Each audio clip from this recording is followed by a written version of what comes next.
પાટડીમાં ગટર સફાઈ દરમિયાન ગેસ ગળતરથી 2 સફાઈ કામદારના મોત. મુખ્યમંત્રીના કાર્યક્રમ પૂર્વે 2 યુવાનોના મોતની ઘટના બનતા રાજકીય આગેવાનોમાં ને રાજકીય આલમમાં ખળભળાટ મચી જવા પામ્યો હતો. મોતની ઘટનાથી વધુ ખળભળાટ મચે નહીં અને મુખ્યમંત્રીના કાર્યક્રમમાં કોઈ અનિચ્છનીય ઘટના ન બને તે માટે સરકારે એડી ચોટીનું જોર લગાવી રહ્યા હોય તેવા દ્રશ્ય સર્જાયા છે. મુખ્યમંત્રીનો કાર્યક્રમ સફળ થાય તેવા પ્રયત્ન ચાલુ કરી દીધા હોવાનું બહાર આવ્યું છે. મુખ્યમંત્રીના કાર્યક્રમ પૂર્વે 2 યુવાનોના મોત થવાથી પારડી શહેરમાં અને તાલુકામાં સોંપો પડી ગયો હોય તેવા દ્રશ્ય પણ જોવા મળ્યા હતા. સેફટી સાધનો વિના ગટરમાં ઉતરેલા 2 કર્મચારીના ગુંગળામણથી મોત. પરિવારને એક વ્યક્તિને સરકારી નોકરી આપવાની માંગ કરવામાં આવી છે. પાટડી શહેરમાં આજે સવારે એક હૃદયદ્રાવક ઘટના સામે આવી છે, જેમાં ભૂગર્ભ ગટરની સફાઈ દરમિયાન 2 કર્મચારીઓના ગેસ ગળતરને કારણે મૃત્યુ થવા પામ્યા છે. મળતી પ્રાથમિક જાણકારી સામે આવી છે કે બંને કર્મચારીઓને યોગ્ય સુરક્ષાના સાધનો વિના ભૂગર્ભ ગટરમાં સફાઈ કામગીરી કરવા મોકલવામાં આવ્યા હતા.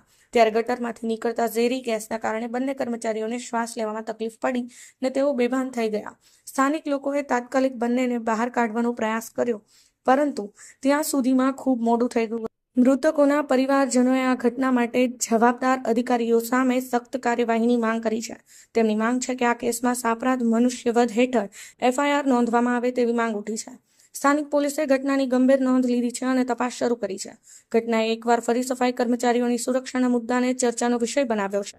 સ્થાનિક NGO અને સામાજિક કાર્યકરોએ સફાઈ કર્મચારીઓને યોગ્ય સુરક્ષા સાધનો પૂરા પાડવાની, તેમના જીવનની સુરક્ષા સુનિશ્ચિત કરવાની માંગ કરી છે.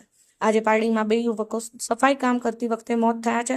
ગંદા પાણીના સંપની અંદર ઉતરીને સફાઈ કામગીરી કરવા જતા ગુંગળાઈને મોત થયા છે.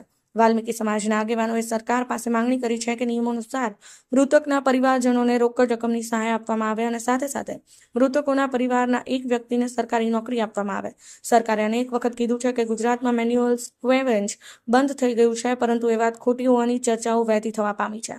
વધુમાં રાજકીય આગેવાનો અને ધારાસભ્ય PK પરમાર, દિલીપભાઈ પટેલ પાટડી નગરપાલિકાના પ્રમુખને ઘટનાની જાણ થતાં તાત્કાલિક ધોરણે સરકારી હોસ્પિટલ દોડી આવ્યા હતા. યોગ્ય કાર્યવાહી કરવામાં આવશે અને મૃતકોના પરિવારજનોને સરકાર તરફથી રોકડ રકમની સહાય ચૂકવવામાં આવે તેવી ખાતરી આપવામાં આવી હતી. ગેસ ગળતરથી 2 સફાઈ કામદારોના મોત થયા છે, ત્યારે જાણે રાજકીય આગેવાનો અને ધારાસભ્યોએ મોટી વાતો કરવા આવ્યા હોય તેમ અને પક્ષના આગેવાનોએ સરકારમાં મોત અંગે ધારદાર રજૂઆત કરી છે.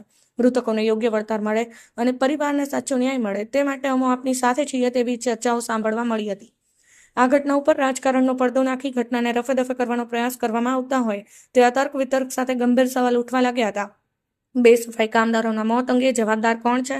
કેટલા લોકોએ જણાવ્યું કે મોતની ઘટના બની છે, ત્યારે રાજકીય આગેવાનો અને ધારાસભ્ય ઠાલા વચનો આપવામાં આવશે. મૃતકોના પરિવારજનોને યોગ્ય ન્યાય નહીં મળે તો સમયસર રોકડ રકમની સહાય ચૂકવવામાં આવશે નહીં.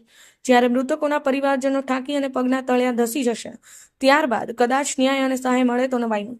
રાજકીય આકામો, ધારાસભ્ય અને નગરપાલિકાના પ્રમુખ જાણે હોસ્પિટલમાં ચક્કર મારવા આવ્યા હોય તેવા દ્રશ્યો જોવા મળ્યા હતા. જાણે કોઈ મોતની ઘટના બની ન હોય તેવા હાવભાવ જોવા મળ્યા હતા. બ્યુરો રિપોર્ટ, સમય 24 ન્યૂઝ.